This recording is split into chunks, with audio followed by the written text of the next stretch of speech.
Okay, hey everybody, welcome back to the Growth Ventures podcast. I got John Paul here today with Ted. We are going to be continuing on our conversations about AI. Yep, if you're like some of us out here, you're getting sick of hearing about AI, but guess what? It's not going away. It's only going to get worse. Or Worse or better, better, however you. depending on your point of view. Yeah.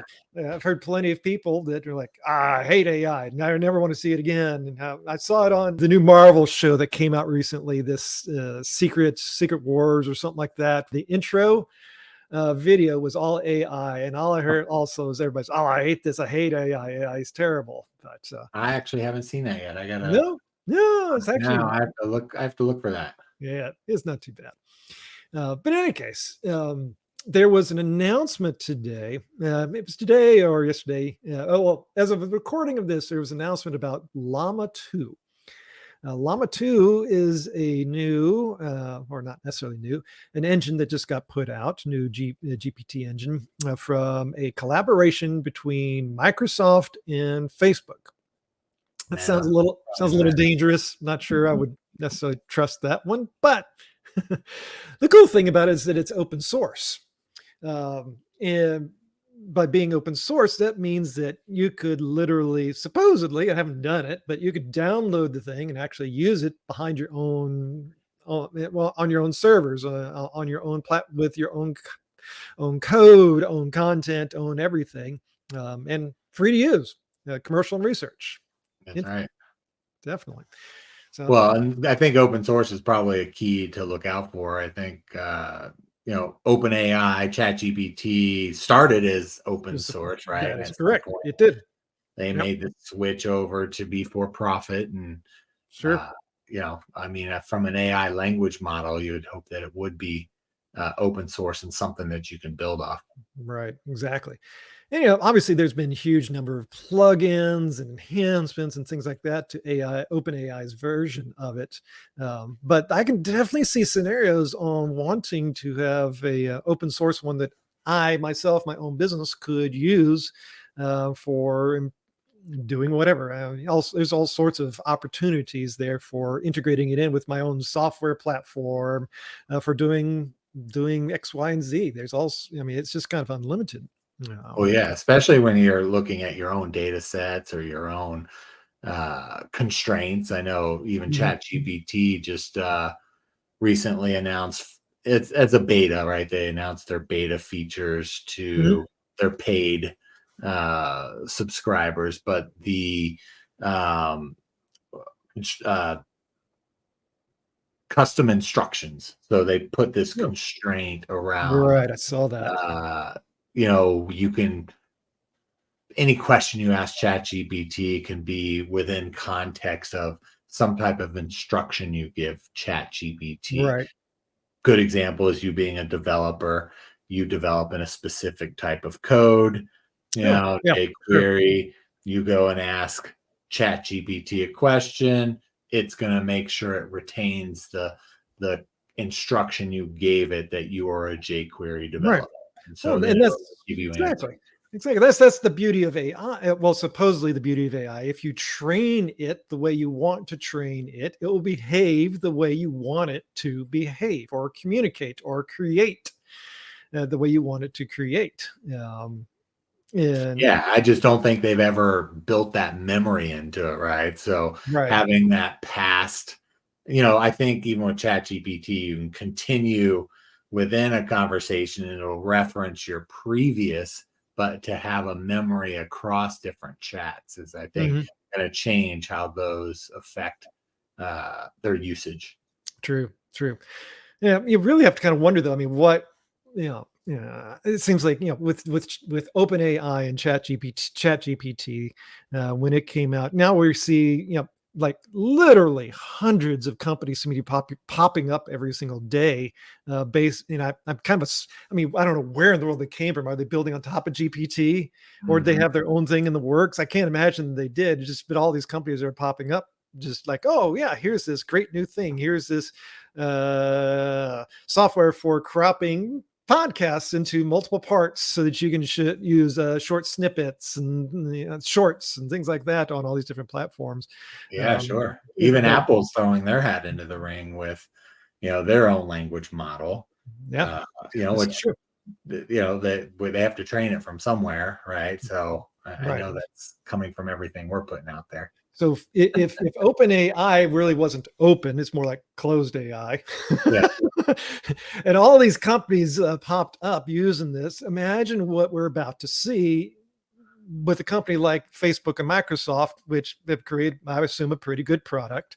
Imagine all the companies out there, they're going to basically take that and say, oh, now we have our own proprietary system, I don't know, that you can use Sure. for doing X, Y, and Z.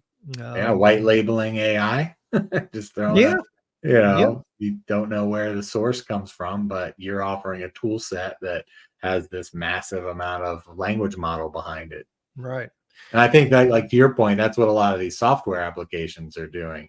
Mhm. We've got Wix, even Grammarly, which has been Oh, around for a yeah, long time, has a very natural language input now. right. And you just say, hey, this is what I'm looking for. It's going uh, through probably APIs, maybe back to I'm ChatGPT, who sure. knows? Could be. Just Yeah. spit back out what you're looking for. Yeah.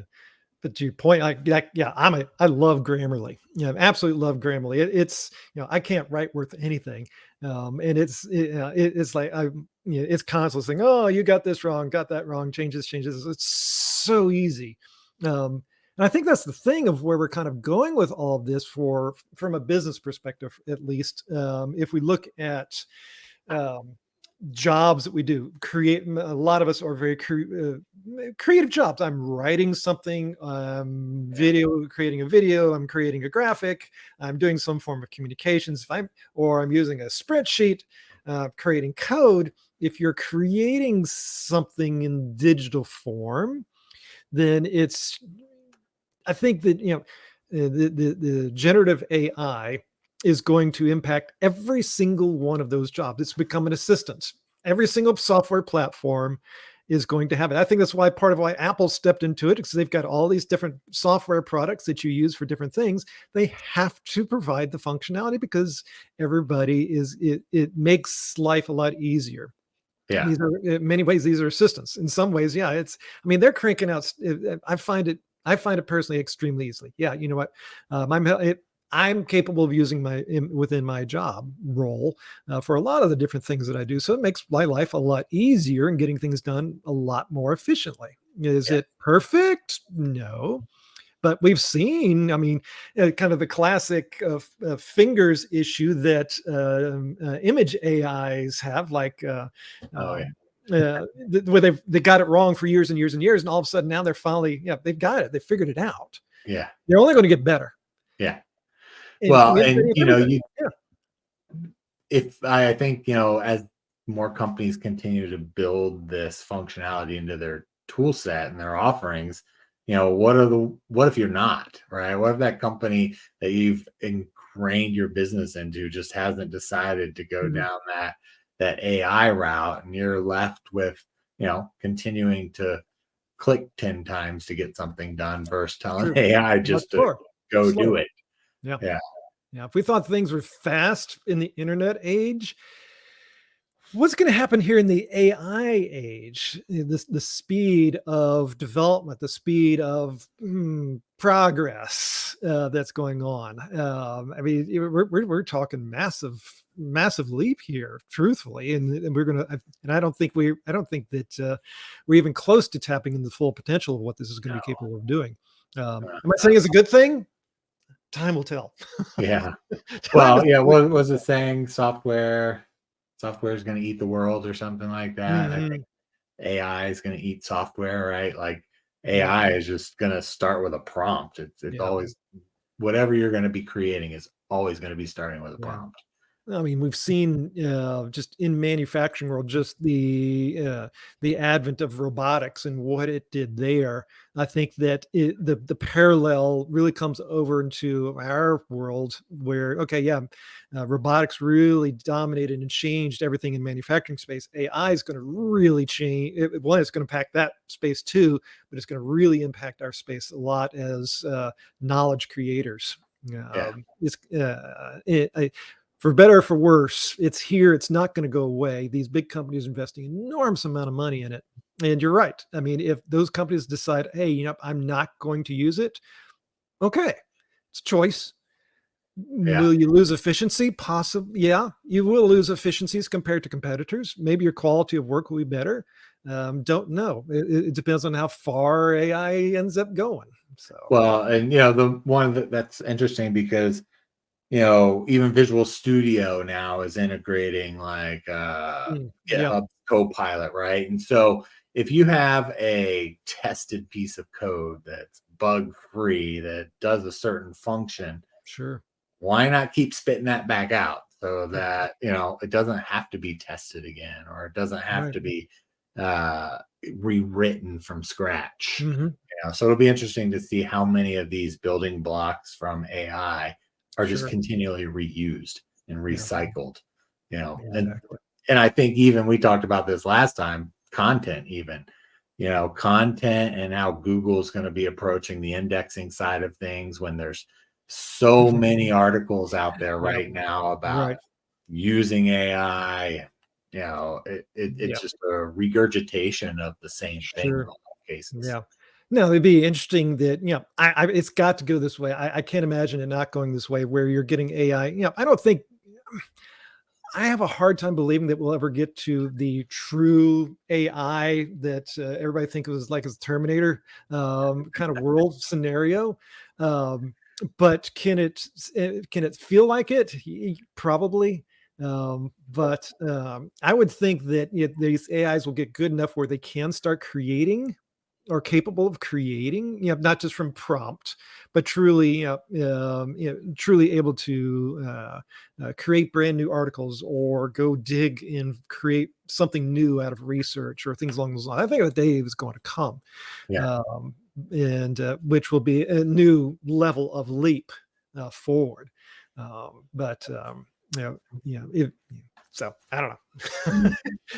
I think I'll have to research this. I'm not sure if you heard anything about it, but like Google uh possibly writing articles and presenting those to news sources. You hear I anything like that? saw the headline. I don't know I've got to go read that one. So Well, yeah, yeah, I think I just saw it like an hour ago, so it yeah. just made me think Why? about that. Why? I'm not too sure, but somebody, some techies somewhere playing with tools and saying, "Hey, look how cool this is! Yeah. See what I can do!" And Well, that's that's what it. everybody's Like kind of doing right now. we're gonna start putting this stuff in the hands of techies, right? Like we've got the language model now. People are starting to build. They're Yeah, starting to say, "Hey, this is what I can do with it. Look how cool sure. this is." Yeah, and Uh, that's kind of the thing, right? Everybody's like, "Ooh, look at this! This is cool. Hey, maybe I can go get money for this." And yeah, there's not a whole lot of thought going on on, "Oh, should I do that?" It's more like, "Hey, cool! I did this. Look at me." yeah. Um, Well, and yeah. that's where like getting down to those small, basic building blocks of Mhm. practical use, Oh right? yeah, Like the if you practicality use is huge, yeah, huge. if you use Grammarly every day, like you said, you love Right. Grammarly, then start playing with that tool in Grammarly and Mhm. to see how it improves your workflows. Absolutely. There's a lot of tools like that. I mean, the production that we have with around this podcast alone, using a lot of different tools to get stuff done that would take a lot of time. It's just Right. efficiency. It's an aid. It's an assistant on getting stuff done that within my own job for getting stuff done faster, so I can move faster. Um, and it works well. If it didn't work well, I wouldn't use it. That's right. But it does. It works great. So. Yeah. In any case, yep. And so the moral of the story is keep watching the space, but as a business, you got to pay attention here because it's coming and it's going to be integrated in with every facet of probably every software platform out there that creates or analyzes anything. It's going to be in it. Yeah. That's right. And it's just a matter of time. It's coming fast, fast, fast. Yep. too fast to pay attention to everything. So Yes, just it start with is. those little things. Yes, it is. All right, everybody, be sure to subscribe to us wherever you're listening to us. We're John Paul and Ted here at Click Laboratory. And so, thanks, Ted. See y'all. Thanks, John Paul.